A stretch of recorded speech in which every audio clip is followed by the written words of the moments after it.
Chers animateurs du transport, vous avez bien fait d'appeler le président Thomas Boni Yayi, que je vous demande de ovationner très fort.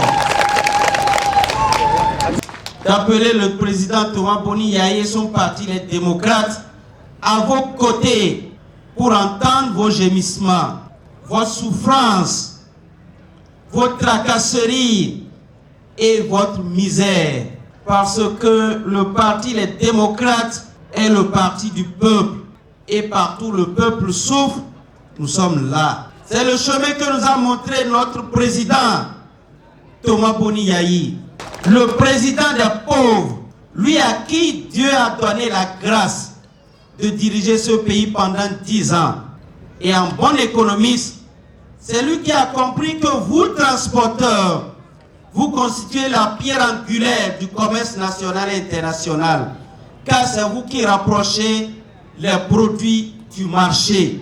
Si vos secteurs ne tournent pas, l'économie tombe. C'est pourquoi, pendant les 10 ans du président Yayi Boni, on l'appelait président des transporteurs. Parce que quand le transport a des problèmes, il ne tient plus de conseil, lui-même il vient, il suit.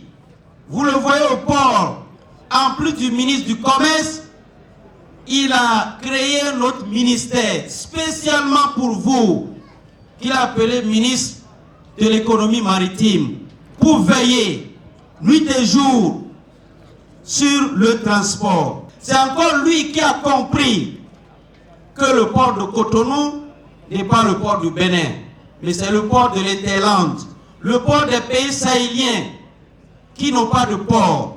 Il allait partout dans ces pays pour leur dire, le port du Bénin, c'est votre port. Aujourd'hui, notre port est fermé à tout l'Interland. Aucun pays sahélien n'a plus accès à notre port. De façon facile.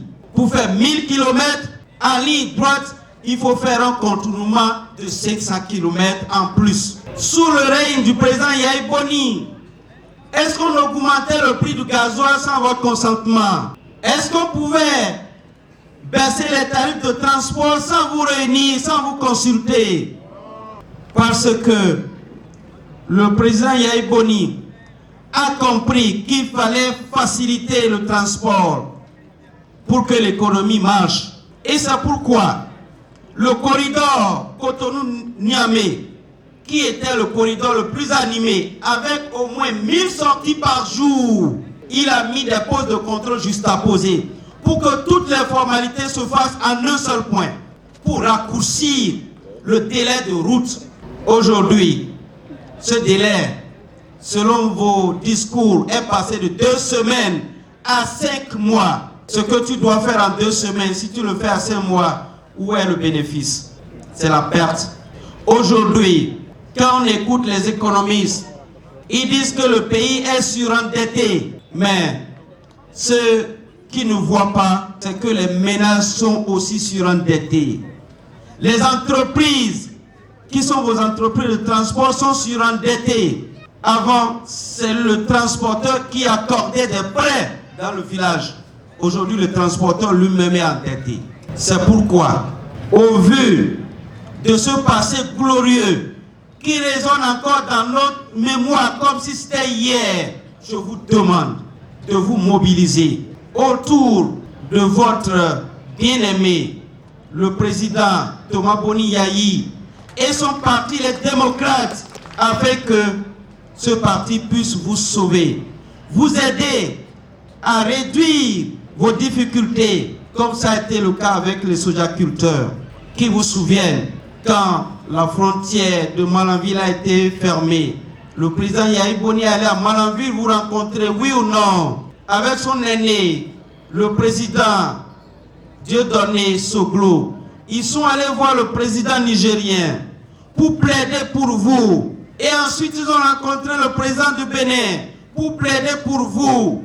Après cette démarche, je ne sais plus pourquoi vous continuez d'être maintenus dans la souffrance et la misère. Mais nous allons rendre compte au président Thomas Boni Yayi, qui, je suis sûr, va trouver les voies et moyens pour continuer à plaider pour vous et me demande de vous dire que Dieu ne veut pas du mal de ce pays, que Dieu prépare une pluie de bonheur qui va tomber bientôt sur vous. Pour cela, le président Thomas Boni Yaye vous demande de vous nourrir d'espoir et d'espérance dans la prière et le jeûne pour que le bonheur que Dieu a prévu pour ce pays, ce bonheur puisse tomber sous forme de pluie d'ici quelques mois. Je vous remercie.